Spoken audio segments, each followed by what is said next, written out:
Luto tayo ng lumi. Ayan. So, ayan, magluto tayo ng lumi. Sibuyas, bawang, iginisa ko ang manok at hipon na binalatan.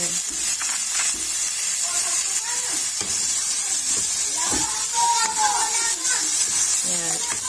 Ingay na naman ito ang mga bata. Tapat.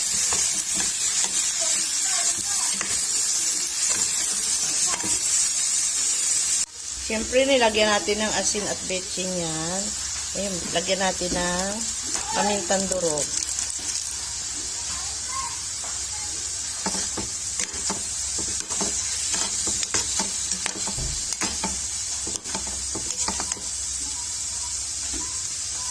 Lagyan natin ng konting sabaw. Para lang kumulo yung manok at hipon dyan. Pero dadagdagan pa natin yan mamaya. Ayan, dahil may sabaw na siya, lagay ko yung cubes na hipon. Naglagay din tayo ng oyster sauce. Dagdag pampasarap.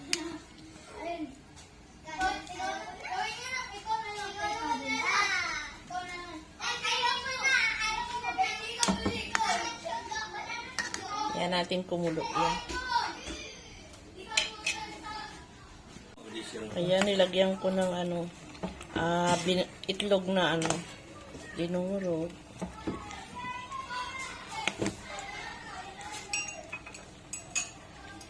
Ang hirap nang walang pagawa mo ng paraan tong din cellphone holder. Hindi ako makaano.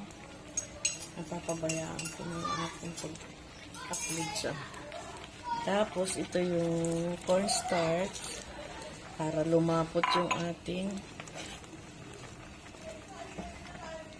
lumi.